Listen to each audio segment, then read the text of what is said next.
Lakin bax fikir verin, Finik əlifbasının 22 samiti budur. Mən isə göstərirəm ki, baxın, türk dilində olan türk runikləri ki var, bunlar təsadüfən Finik əlifbasına uyğun olaraq yazılmayıb. Bax fikir verin, türklər, mən burada bir-bir qarşılığını göstərmişəm, türklər öz dillərində olan sözə uyğun damğalar, simvollar çəkir. Və indi mən qarşıda bir-bir də göstərəcəm ki, əslində bunlar dağlara, daşlara, xalçalara çəkilən simgələrdir, hansı ki onlar Finiklər güya Misirdən hər hansısa bilinməyən formada onu sintez edib, formalaşdırıb, lakin türk dilində olan runik əlifbasının kökü digər damğalarda min illərdir var. Gəlin nəzərdən keçirək. İddia olunur ki, alef sözü Sami dillərində buğa mənasına gəlir və buğa işarəsindən onlar A səsini formalaşdırıb. Lakin məsələ bundadır ki, Samilər saitləri formalaşdırmayıb.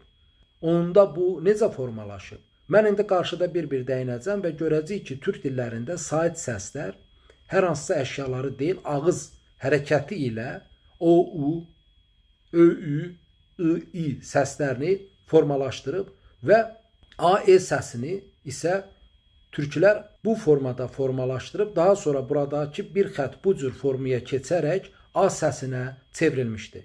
Lakin iddia olunur ki, Finiklər bet, ev sözündən B formasında damğa formalaşdırıb. Lakin biz türk runiklərinə baxası olsaq, bizim qarşımıza iki damğanın çıxdığını görürük. Bunlardan biri bu formadadır, digəri isə bu formada. Bunlardan biri türk dilində ev kökü ilə bağlıdır ki, bu B səsinə çevrilir. Digəri isə qadın, əbə kökü ilə bağlıdır, yəni hamilə qadını bildirir.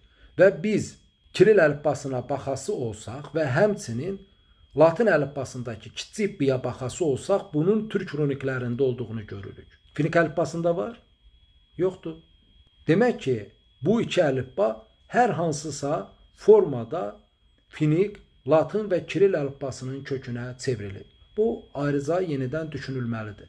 Lakin mən bu videoda sadəcə olaraq türk runiklərinin türk dilindəki köklər ilə necə formalaşdığını və Finik əlifbasındakı runiklərin kökü olduğunu və ondan daha qədim olduğunu bir-bir sizə göstərib sübut edəcəm.